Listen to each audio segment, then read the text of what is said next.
దశాబ్దాల కల నెరవేరిన వేళ ఉద్దానం ఒక్కసారిగా పులకరించింది. నాడు పచ్చటి ఉద్దానం కంట వెచ్చగా జారిన కన్నీటి బొట్లు నేడు జగనన్న చేసిన శాశ్వత పరిష్కారానికి ఆనంద బాష్పాలను రాల్చాయి. దశాబ్దాలుగా గుండెలు పిండేసే కిడ్నీ బాధితులకు చెక్ పెట్టి వారి ఆయువుకు ఊపిరి పోశారు. ఐదోతనం కోల్పోయిన తల్లులు, అమ్మా నాన్నలకు దూరమైన పిల్లలకు శాశ్వత పరిష్కారం చూపిన జగనన్నకు ఉద్దానం ప్రజలు చేతులెత్తి మొక్కుతున్నారు. ఉద్దానానికి సీఎం జగన్ ఊపిరి ఎలా పోసారో ఒకసారి చూద్దాం.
ఇక్కడున్న జనాభాలో 21% పైగా కిడ్నీ వ్యాధితో బాధపడుతున్నారంటే పరిస్థితి ఎంత తీవ్రంగా ఉందో అర్థం చేసుకోవచ్చు. ఇప్పటికే 15,000 మంది చనిపోయినట్లు అంచనా. ఒక అంచనా ప్రకారం జిల్లాలో 112 గ్రామాలు కిడ్నీ బారిన పడి విలవిల్లాడుతున్నాయి. సాధారణంగా రక్తంలో serum creatinine 1.2 milligram by decilitre కంటే ఎక్కువగా ఉంటే కిడ్నీ సరిగా పనిచేయటం లేదని అర్థం. కానీ ఉద్దానం ప్రాంతంలో సీరం క్రియాటిన్ లెవెల్స్ చాలా మందిలో 25 మిల్లీగ్రామ్ బై డెసిలీటర్ మేరకు ఉంది. క్రియాటిన్ 5 దాటితే డయాలసిస్ తప్పనిసరి. ఇటువంటి వారిలో వ్యాధి తీవ్రత పెరుగుతుంది. వీరంతా విశాఖపట్నం వెళ్లాల్సి వచ్చేది. వారానికి 2 సార్లు కూడా వెళ్లేవారున్నారు. ఇలా రోజుకు 500 కిలోమీటర్ల దూరం ప్రయాణించాల్సి వచ్చేది. రవాణా, వైద్య ఖర్చులు తలకు మించిన భారంగా మారాయి. ఎంతోమంది డబ్బులు లేక వైద్యం చేసుకోలేక ప్రాణాలను కోల్పోయేవారు.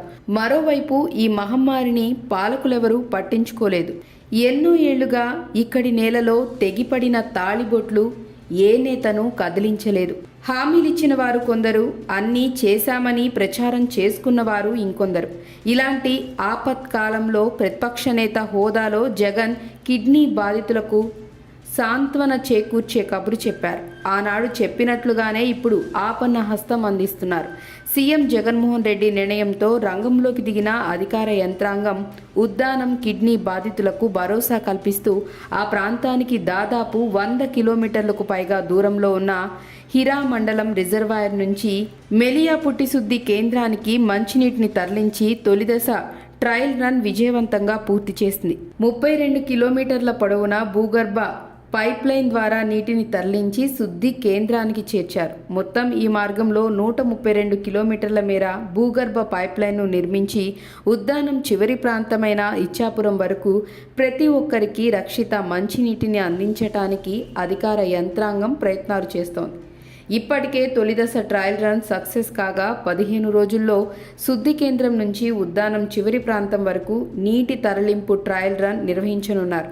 మొత్తం 700 కోట్ల రూపాయలతో ఉద్దానం కోసం సమగ్ర రక్షిత మంచినీటి పథకాన్ని సీఎం జగన్మోహన్ రెడ్డి మంజూరు చేశారు.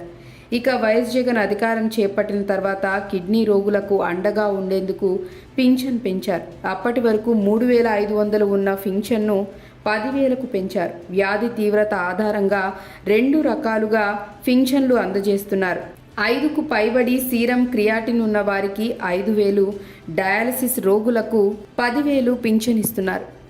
ఈ లెక్కన ప్రస్తుతం 10,000 చొప్పున 792 మందికి, 5,000 చొప్పున 451 మందికి పింఛన్లు ఇస్తున్నారు. అవసరమైతే ఎంతమందికైనా మంజూరు చేసేందుకు ప్రభుత్వం సిద్ధంగా ఉందని సీఎం జగన్ ప్రకటించారు.